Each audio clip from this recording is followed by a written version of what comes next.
आज हम supreme court के एक और लैंडमार्क जजमेंट जो अभी रिसेंटली मंडे को 11 जुलाई 2022 को आया है, इसको आज हम डिस्कस करेंगे, जिसका नाम है Satyendra Kumar Antil versus central bureau of investigation. और इसमें दोस्तों माननीय सुप्रीम कोर्ट ने गवर्नमेंट ऑफ इंडिया को डायरेक्शन दी है कि वो बेल एक्ट पास करे और बेल के जो प्रोविजंस हैं उनको स्ट्रीमलाइन करे और बेल को इजी बनाए। और बहुत सारी और डायरेक्शंस दी हैं, कोर्ट के लिए भी डायरेक्शन दी हैं, पुलिस के लिए भी डायरेक्शंस दी हैं, उनको हम डिटेल में डिस्कस करेंगे। और ये जजमेंट दोस्तों अर्नेस्ट कुमार की जजमेंट का ही एक्सटेंशन है, इसलिए आपको उसे भी समझना बहुत जरूरी है। नमस्कार फ्रेंड्स, आज मैं फिर स्वागत करता हूं आपका अपने YouTube चैनल लीगल लैंप में, जहां पे मैं Arnesh Kumar versus state of Bihar के जजमेंट की सीरीज शुरू की हुई है और आज उस सीरीज का कंक्लूजन पार्ट है। आज हम उस Arnesh Kumar versus state of Bihar की जजमेंट को कंक्लूड करेंगे। Section 41 and section 41 capital A CRPC को भी कंक्लूड करेंगे। तो आज का पार्ट कंक्लूजन का पार्ट है दोस्तों। आज बहुत अच्छी वीडियो होने वाली है, आप ध्यान से सुने, आपको बहुत सारे फैक्ट पता चलेंगे। और दोस्तों अर्नेस्ट कुमार की जजमेंट में दी गई डायरेक्शंस, जो माननीय सुप्रीम कोर्ट ने अर्नेस्ट कुमार की जजमेंट में डायरेक्शंस दी हैं, उनको ना मानने के लिए, उनको फॉलो ना करने के कारण रिजल्ट्स आने शुरू हो गए हैं। पुलिस ऑफिसर्स को पनिशमेंट मिलनी शुरू हो गई है। और इवन दोस्तों अभी लास्ट मंडे 11 जुलाई 2022 को एक और जजमेंट आई है माननीय सुप्रीम कोर्ट की, जिसमें और भी क्लियर कर दिया है कि अगर section 41 and section 41 capital A CRPC के मैंडेट को फॉलो नहीं किया जाता है तो उस पुलिस ऑफिसर के खिलाफ डिपार्टमेंटल एक्शन होगा और साथ के साथ कंटेम्प्ट ऑफ कोर्ट की प्रोसीडिंग्स भी शुरू की जाएंगी। और कंटेम्प्ट ऑफ कोर्ट माना जाएगा Arnesh Kumar versus state of Bihar की जजमेंट में दी गई डायरेक्शंस का। तो दोस्तों मैं आपको पहले वो दो इंसिडेंट बताऊंगा जहां पर अर्नेस्ट के केस में दी गई डायरेक्शंस को फॉलो ना करने पर पुलिस ऑफिसर्स को सजा मिली। दोस्तों पहला केस दिल्ली हाई कोर्ट का है। केस का नाम है राकेश कुमार वर्सेस DCP दिल्ली। और इसमें एक सब इंस्पेक्टर को 1 दिन की सिंपल इम्प्रिजनमेंट की पनिशमेंट सुनाई गई।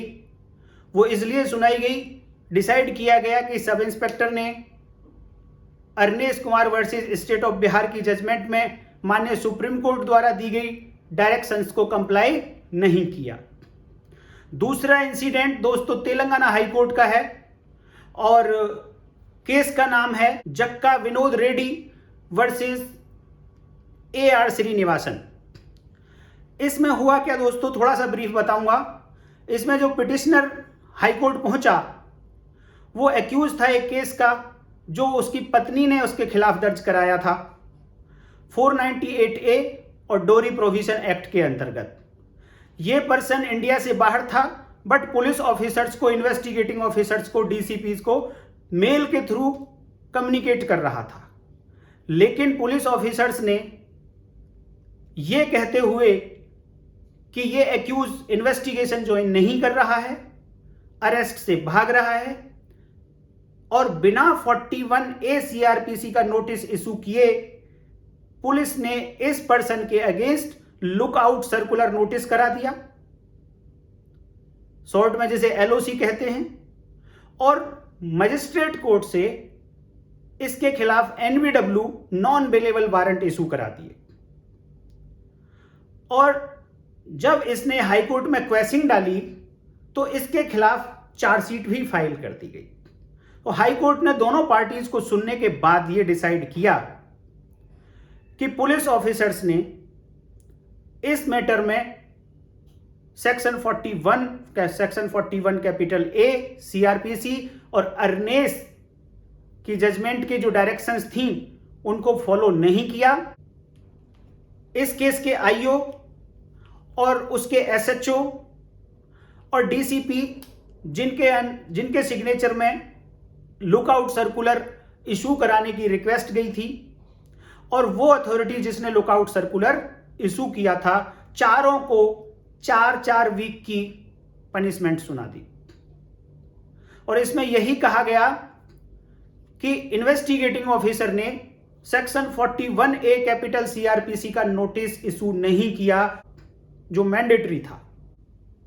तो दोस्तों, इन सब चीजों से बचने के लिए आप अरनेश कुमार की जजमेंट को ठीक से समझ लें, सेक्शन 41 कैपिटल ए के मैंडेट को समझ लें। और अब मैं एक नई जजमेंट जो अभी आई है मंडे को 11 जुलाई 2022 को, उसको मैं डिस्कस करूंगा। और वहां पे दोस्तों सुप्रीम कोर्ट ने चिंता जताई है कि ये कहा है कि हमारे कानून में अभी भी प्री इंडिपेंडेंस का जो कानून था उसी को कुछ मॉडिफिकेशंस के साथ लागू किया जा रहा है और पुलिस ऐसे केसेस में भी अरेस्ट कर रही है जहां पे अरेस्ट नहीं किया जाना चाहिए। अगर सेक्शन 41 और सेक्शन 41 कैपिटल ए के मैंडेट को फॉलो किया गया होता तो उन केसेस में अरेस्ट नहीं बनती थी, लेकिन फिर भी एक्यूज पर्संस को अरेस्ट किया गया और वो लोग जेल में हैं, अंडर ट्रायल प्रिजनर्स हैं। और यह भी कहा माननीय सुप्रीम कोर्ट ने कि हमारी जो जेल हैं they are flooded with under trial prisoners और जो कन्विक्शन रेट है वो बहुत कम है। माननीय सुप्रीम कोर्ट ने यह भी कहा कि जेल के जो हालात हैं वहां से इंप्रूवमेंट होने के चांसेस नहीं है, बल्कि क्रिमिनल एक्ट करता रहता है। तो माननीय सुप्रीम कोर्ट ने इस जजमेंट को पास करते हुए गवर्नमेंट ऑफ इंडिया को डायरेक्शन दी है कि वो बेल के रिगार्डिंग, बेल में रिलैक्सेशंस के रिगार्डिंग, बेल को स्ट्रीमलाइन करने के रिगार्डिंग एक एक्ट पास करे, जैसा कि एक्ट यूनाइटेड स्टेट में भी है। और दोस्तों साथ में यह भी कहा है सुप्रीम कोर्ट ने कि जो स्टेट्स हैं, यूनियन टेरिटरीज हैं, वो उन्होंने कोई स्टैंडिंग ऑर्डर अपनी पुलिस को बनाकर नहीं दिया है जिसमें यह लिखा गया हो कि 41 एंड 41 कैपिटल ए सीआरपीसी को कैसे फॉलो किया जाएगा। यहां पे दिल्ली पुलिस की सराहना करनी पड़ेगी। जो दिल्ली पुलिस ने पहले ही एक स्टैंडिंग ऑर्डर बनाया हुआ है सेक्शन 41A के रिगार्डिंग कि उसको फॉलो करने का क्या प्रोसीजर, और इस जजमेंट के बारे में, जिस जजमेंट के आधार पर दिल्ली पुलिस ने ये स्टैंडिंग ऑर्डर तैयार किया था, जिस जजमेंट का हवाला इस सुप्रीम कोर्ट की जजमेंट में दिया गया है, इसको मैं ऑलरेडी एक अपनी अरनेश कुमार की जजमेंट की जो वीडियो मैंने बनाई है उसमें मैं डिस्कस कर चुका हूं। और मैं आपको फिर बता देता हूं, ये जजमेंट थी दिल्ली हाई कोर्ट की अमनदीप सिंह जौहर वर्सेस एनसीटी ऑफ दिल्ली। इस केस में जो जजमेंट आया, कोर्ट ने सेक्शन 41A का फॉर्मेट दिया और डिटेल में प्रोसेस बताया कि किस तरीके से section 41 and 41 capital A CrPC को फॉलो किया जाए दिल्ली में।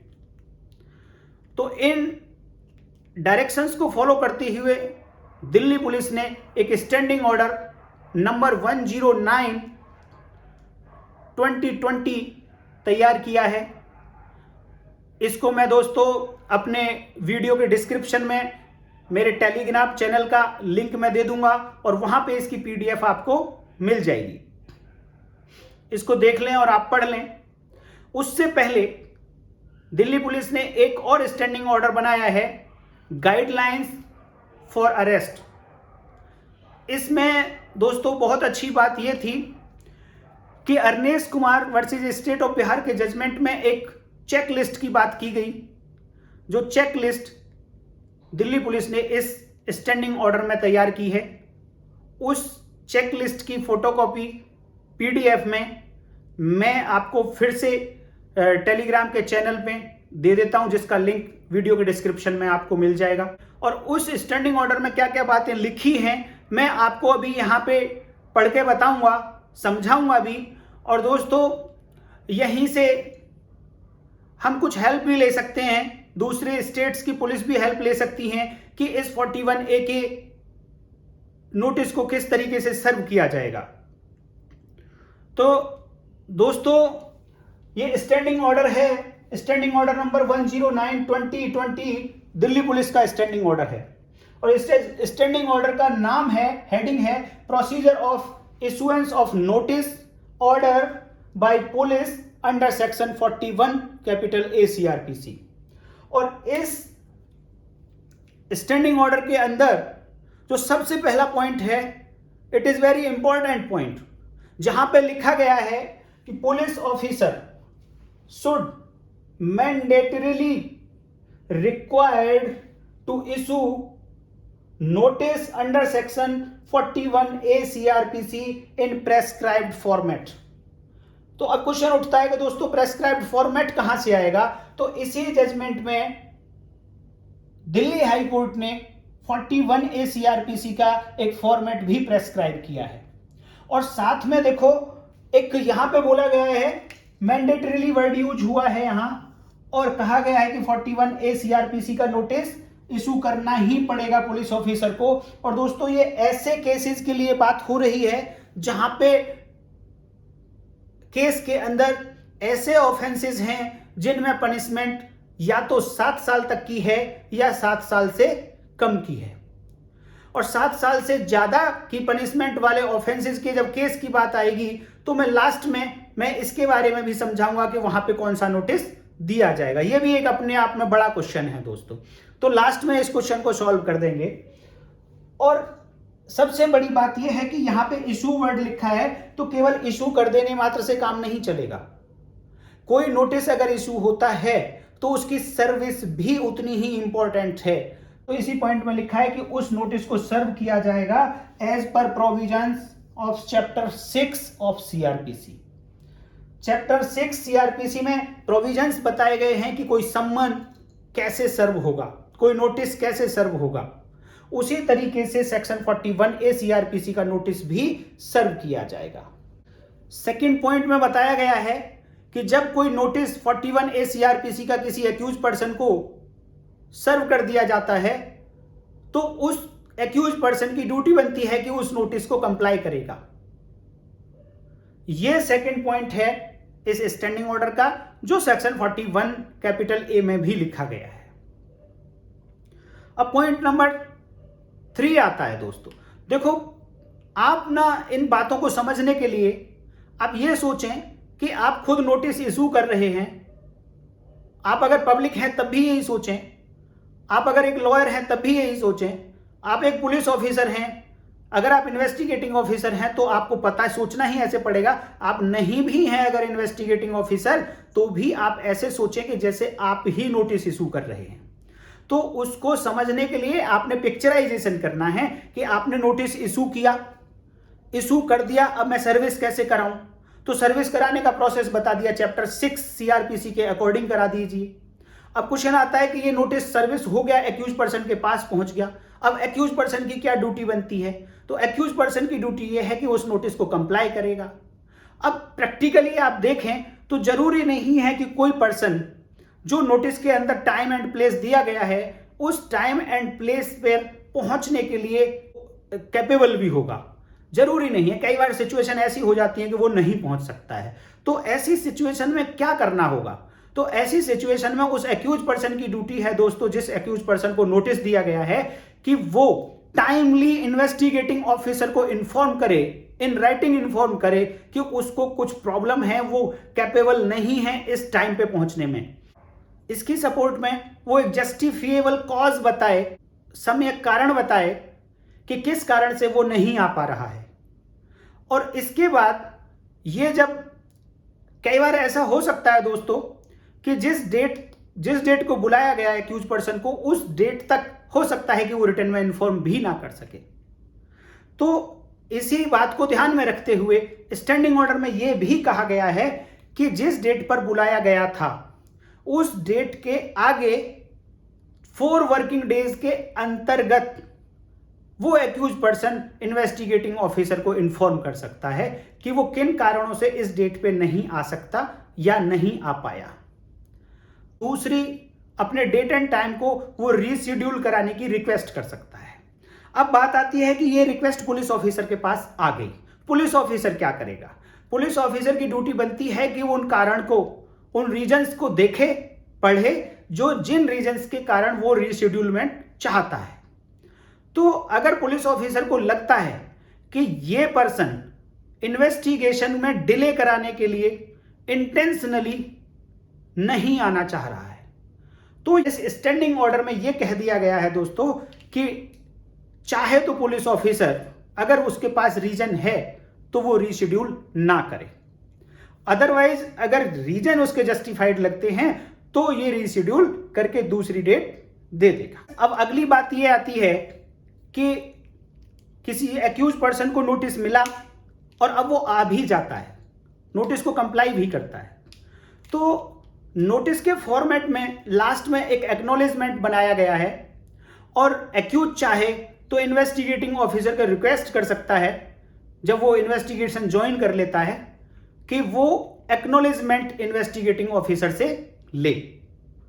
तो इन्वेस्टिगेटिंग ऑफिसर की ड्यूटी बनती है कि वो उसको एक्नॉलेज करके देगा कि उसने इन्वेस्टिगेशन ज्वाइन किया, जिससे कि एक्यूज के पास भी एक डॉक्यूमेंट होगा, वो शो कर सकता है इन फ्यूचर कि उसको इस डेट पर बुलाया गया था और उसने पर्टिकुलर डेट पे इन्वेस्टिगेशन ज्वाइन कर लिया था। दोस्तों कई बार ये होता है, इस नोटिस में ये भी कहा गया है कि इन्वेस्टिगेटिंग ऑफिसर अगर चाहे तो पुलिस स्टेशन के अलावा किसी और प्लेस पर भी आने की रिक्वायरमेंट दे सकता है। अगर किसी ऐसे प्लेस पे आया है इन एक्यूज पर्सन उस नोटिस के अगेंस्ट, तो यहां पे ये कहा गया है कि वहां अगर कोई दूसरा विटनेस अवेलेबल है तो उस एक्नॉलेजमेंट पे विटनेस से भी उस नोटिस की एक्नॉलेजमेंट को अटेस्ट कराया जाएगा in addition to investigating officer. अगला क्वेश्चन ये आता है कि अब ये नोटिस आएगा कहां से? ये नोटिस क्या इन्वेस्टिगेटिंग ऑफिसर अपने कंप्यूटर पे खुद बनाएगा या खुद मार्केट से प्रिंट कराएगा और किस तरीके से प्रिंट होगा? तो इसको जानने के लिए इसी स्टैंडिंग ऑर्डर में यह लिखा गया है और ये standing order Delhi high court की जजमेंट के आधार पे बनाए दोस्तों, बहुत ज्यादा डेलिब्रेशन करने के बाद बनाए और वो जजमेंट थी अमनदीप सिंह जौहर वर्सेस एनसीटी ऑफ दिल्ली। और उसमें यह कहा गया कि ये ड्यूटी एसएचओ की है कि वो एसएचओ एक बुकलेट प्रोवाइड कराएगा नोटिसेस की इन्वेस्टिगेटिंग ऑफिसर को। इस बुकलेट में क्या होगा दोस्तों? इस बुकलेट में 5 बातें लिखना बहुत जरूरी है। नंबर 1, ये बुकलेट सीरियल नंबर होगा। इस बुकलेट में बिना सीरियल नंबर की ये बुकलेट नहीं होगी।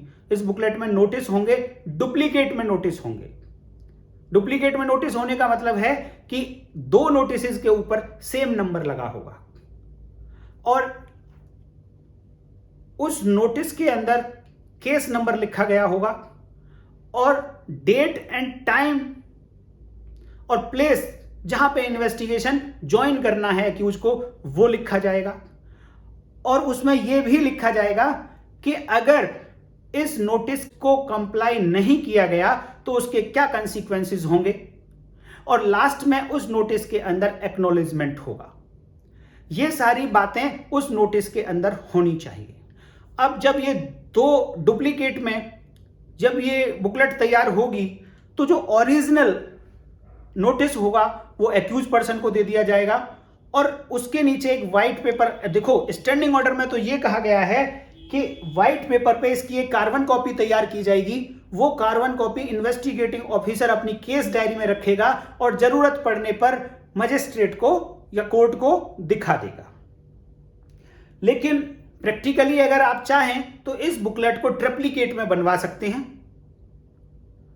क्योंकि एक ओरिजिनल कॉपी चली जाएगी एक्यूज पर्सन को, एक पुलिस ऑफिसर अपनी केस डायरी में लगा देगा और तीसरी जो कॉपी होगी वो उसी बुकलेट में रह जाएगी। ये जो बची हुई बुकलेट है इसको एसएचओ की ड्यूटी है कि वो जब तक इन्वेस्टिगेशन कंक्लूड होता है, 173 सीआरपीसी की चार्जशीट बनती है, तब तक के लिए संभाल के रखेगा और उसके बाद डिपार्टमेंट रूल प्रेस्क्राइब करेगा, रूल बनाएगा कि इसको कब तक कहां डिपॉजिट करके रखना है और कब इसका डिस्पोजल करना है। अब बात आती है कि अगर आईओ इस प्रोसेस को कंप्लीट करने में फेल हो जाता है तो उसके खिलाफ डिपार्टमेंटल एक्शन होगा, उसके खिलाफ कंटेम्प्ट प्रोसीडिंग भी होंगी। Contempt proceedings Arnesh Kumar versus state of Bihar की जजमेंट में दी गई डायरेक्शंस की होंगी।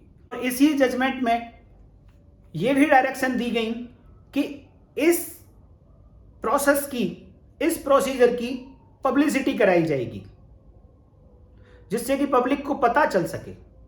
और अगली डायरेक्शन ये दी गई, इस प्रोसेस को पुलिस स्टेशन में डिस्प्ले किया जाएगा, डिस्ट्रिक्ट कोर्ट्स पे डिस्प्ले किया जाएगा, हाई कोर्ट्स में डिस्प्ले किया जाएगा और लीगल सर्विस अथॉरिटीज के ऑफिस में भी डिस्प्ले किया जाएगा और जितना हो सकेगा पब्लिक को बताया जाए कि प्रोसेस ये है।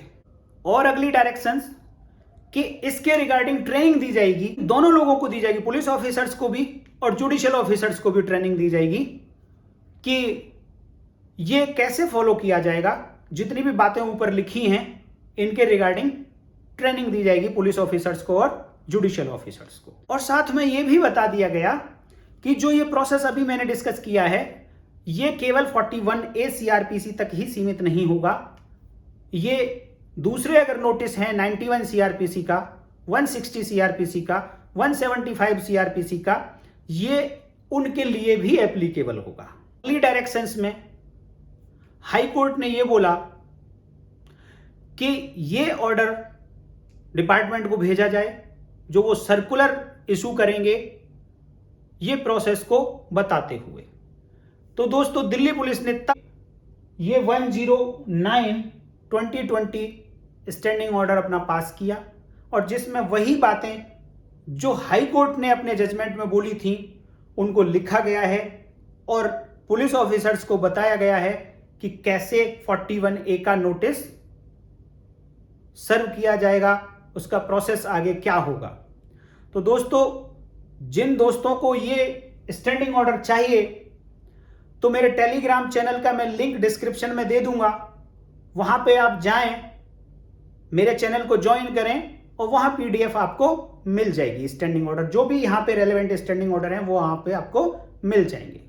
फ्रेंड्स अब मैं आपको बताना चाहूंगा कि अभी जो latest judgment honourable supreme court ने दी है मंडे को 11 जुलाई 2022 को, उसमें क्या क्या डिस्कस किया है।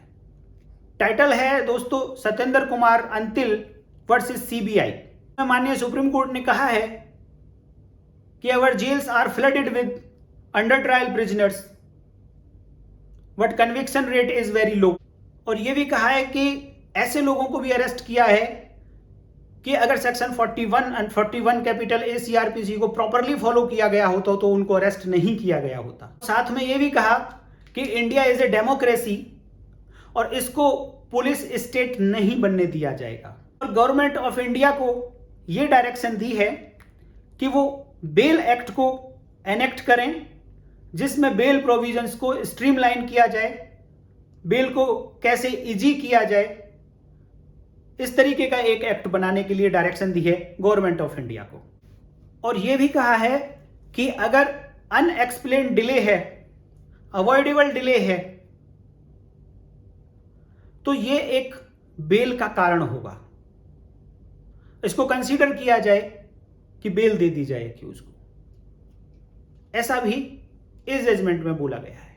इन्वेस्टिगेटिंग एजेंसीज को कहा गया है कि वो अपने पुलिस ऑफिसर्स को बताएं कि section 41 and section 41 capital A CRPC का जो मैंडेट है उसको प्रॉपर फॉलो करें और जो Arnesh Kumar versus state of Bihar की जजमेंट में डायरेक्शंस दी गई हैं उनको भी प्रॉपरली फॉलो करें, अदरवाइज डिपार्टमेंटल एक्शन होगा उनके खिलाफ, कंटेम्प्ट प्रोसीडिंग्स भी चलेंगी। साथ में यह कहा है, कोर्ट्स को कहा गया है कि अगर कोई पुलिस ऑफिसर अपनी इन ड्यूटीज में डिरिलेक्शन करता है, अपनी ड्यूटीज को फॉलो नहीं करता है, तो हायर कोर्ट को इन्फॉर्म करें, हायर कोर्ट को बताएं जिससे कि उनके खिलाफ कोई एक्शन लिया जा सके।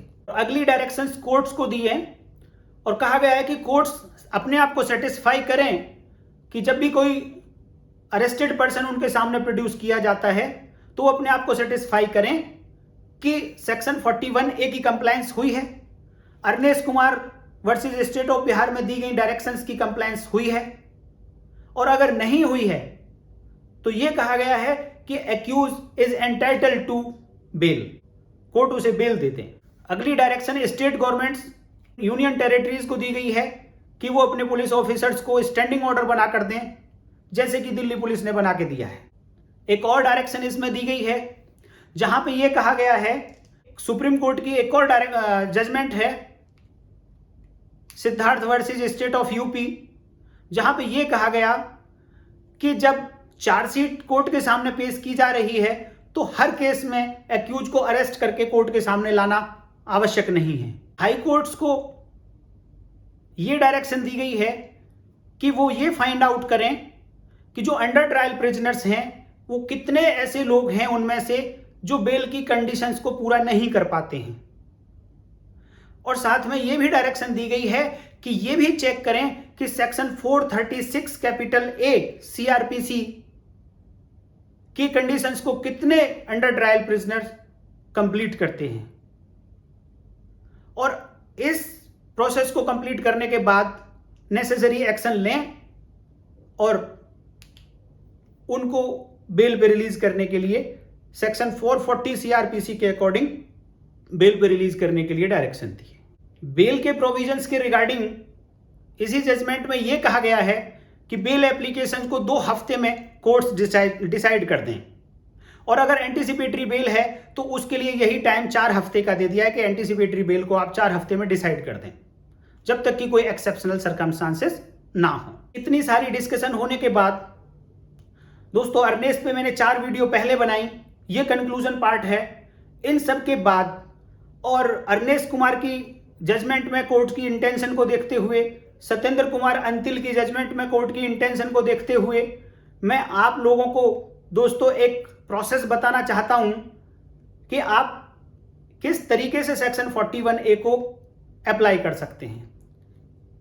बाकी अगर हम ये स्टैंडिंग ऑर्डर पे ध्यान दें तो पहले पॉइंट में एक वर्ड यूज कर दिया है, mandatorily required to issue notice under section 41 capital A CrPC.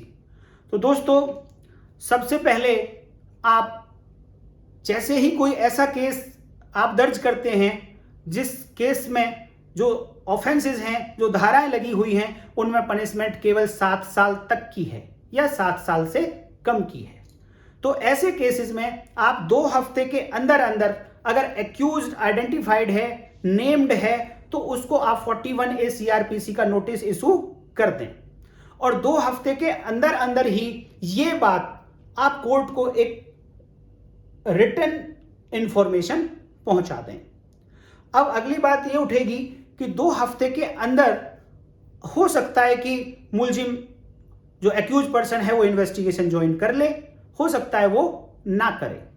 अगर इन्वेस्टिगेशन ज्वाइन नहीं करता है तब भी आप एक रिपोर्ट बनाएं, मजिस्ट्रेट साहब के समक्ष रखें और उनको पूरे कंडीशंस बता के, सर्कमस्टांसेस बता के परमिशन लें अरेस्ट की, अगर आप अरेस्ट करना चाहते हैं तो, और जब परमिशन मिल जाए तभी अरेस्ट करें।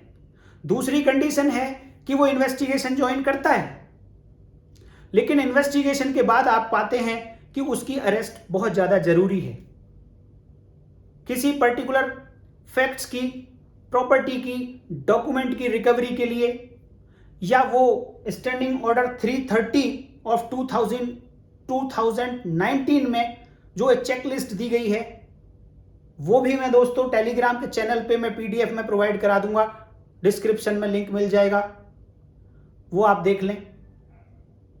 तो उन बातों को ध्यान में रखते हुए अगर आपको लगता है कि अरेस्ट जरूरी है, तब भी आप एक रिपोर्ट बनाएं, मजिस्ट्रेट साहब के समक्ष पेश करें और उनसे परमिशन लें, तभी एक्यूज को अरेस्ट करें।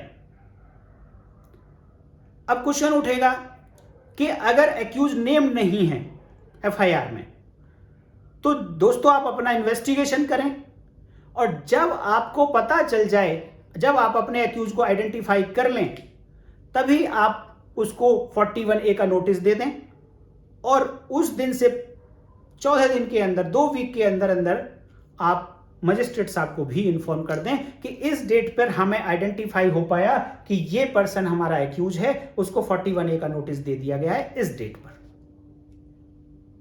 फिर से वो ज्वाइन करता है नहीं करता है, तो जो पीछे मैंने अभी प्रोसेस बताया उसको आप फॉलो कर लें। तो दोस्तों मैं उम्मीद करता हूं कि ये जजमेंट आपको समझ आ गई होगी। सेक्शन 41 कैपिटल ए भी काफ़ी समझ आ गई होगी।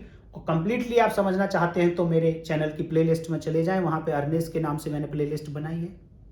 कोई डॉक्यूमेंट चाहिए तो वीडियो के डिस्क्रिप्शन में टेलीग्राम चैनल का लिंक है, उसे आप ज्वाइन करें और वहाँ पे आप PDF ले लें। और वीडियो मेरी दोस्तों अच्छी लगी तो आप प्लीज़ लाइक करिए, दोस्तों के साथ शेयर कीजिए। आप चैनल पर नए हैं तो चैनल को सब्सक्राइब कर लीजिए। और फिर मिलेंगे एक नई वीडियो के साथ। तब तक के लिए दोस्तों नमस्कार, जय हिंद।